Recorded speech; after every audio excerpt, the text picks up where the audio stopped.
There's only a few things in life that change your life for the better. Playing D&D for the first time, getting married, buying a house, they're not that different, you know? Arguably more life-changing is a universal death mechanic for tabletop RPGs.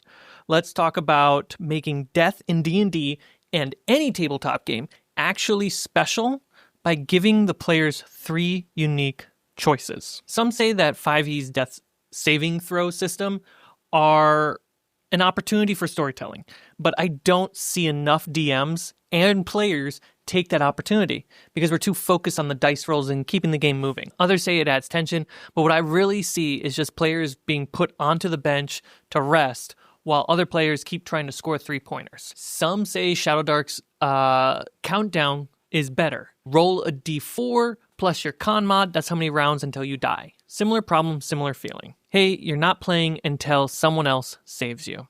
That's the feeling. But there is one RPG that stands above the rest, and in my opinion, it's freaking amazing. And that's Critical Role's Daggerheart. Now, I haven't kept up with the game development, but during one of the public beta tests, what was introduced was their death system, the death by choice. I think it's now called Death Moves. I still fell in love with it. I instantly started applying it to my 5e and Shadowdark games, and every single time my players hit 0 HP, the choice of how they die has made the game experience more exciting than ever before. I've never been more satisfied with an idea than death by choice. So let's break it down. What is the death by choice rules and how you can put it in your game right away, no matter the system. You could be playing Dungeons and Dragons, you could be playing Shadowdark, Mothership, Draw Steel, Cosmere, Alien RPG, Dungeon Crawl Classics, Deathbringer, or even Call of Cthulhu. It's that amazing and deserves a whole video about it. So we can all agree that a player's character death should be fun in one way or another. We are playing a game. While it also should add value to the game and the story, but also to the other players. But there is almost no dungeon master who can describe a better ending to a player's character than the player themselves. So the core concept is giving you, the player, the power to describe what happens to your character at 0 HP, not the dungeon master. But death by choice goes an extra step, technically 3 extra steps. When your character reaches 0 HP, even when it's not your turn, it triggers death by choice.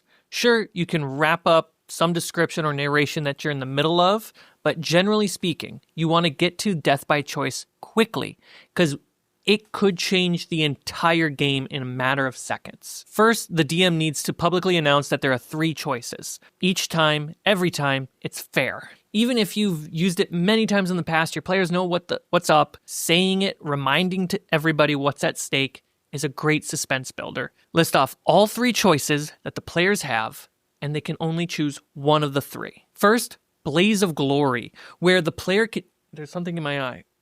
Blaze of Glory, where the player gets to choose one action and get an automatic critical success on that action, but they must immediately die after, giving the player the chance to go out heroically with a hoorah. By action, I actually don't mean attack action, magic action, bonus action. You can use those mechanics if you want, but it's really a gesture of doing something cool within the moment. For example, in my Shadowdark campaign, Cocaine Owlbear, this led to one of the greatest moments in my life as a dungeon master. They technically use an action, but they describe it and build a moment out of it. No spoilers because I'm currently working on the edit. Second choice, the player can choose not today. This option is different than the final Daggerheart rules, I think, because the final rules is more tied to the core system of Daggerheart, but I still love this version, where the player can choose to go unconscious and be stable. Typically they're stable, but they don't have to be. Maybe they're not ready to get rid of their character quite yet. Maybe they just want to sit out of the game for a few minutes and have to go do something like other death systems, but rather than being forced to do that, the player chose to do that. And because they chose to wait it out versus being forced to, this is a great opportunity to actually apply a ticking clock to death. So you can do a Shadowdark death clock with the D4 and con bonus, or you can do death saving throws from 5e. Either one works. If they do choose to go unconscious and not die today, a few typical rules I follow. First, the players have to choose a scar, permanent, physical, mental, emotional, either one, it's permanent for the game. It helps with long campaign play. It adds something interesting and shocking for short one-shots. And I also make sure that players can't choose that option more than once per time. What I mean by that is, like, on a one-shot, I'll typically say you can't choose that option more than once per long rest. If it's a long-form campaign, I might say you can't choose that option more than once per level to make it meaningful, so that way players don't always just choose unconscious to keep going. But to be fair, most players don't choose that option. Most players choose one of the other two options, especially the one I'm about to talk about. And then finally, a rule that I apply to Not Today is I typically don't have my monsters or baddies attack the player that went down. It's not the same kind of situation wherein you, the DM, put them unconscious and therefore their free game you could double tap. Typically, I won't do that because they chose to do that because they don't want to die. You kind of want to respect that agency of the player. Now, that being said, you can absolutely 100% kidnap the unconscious body. Pull the others into a trap or make them wake up on a side quest. It's great. All right, finally, the third choice. Risk it all. Honestly, I am shocked at how often my players choose to use this over any of the other ones. This option is straight up a 50-50 chance. The player rolls a d20. If they roll a 10 or lower, the character dies. But if they roll an 11 or higher, they gain the benefits of what would be a long rest in 5e. So all your spells, your HP, it's all back.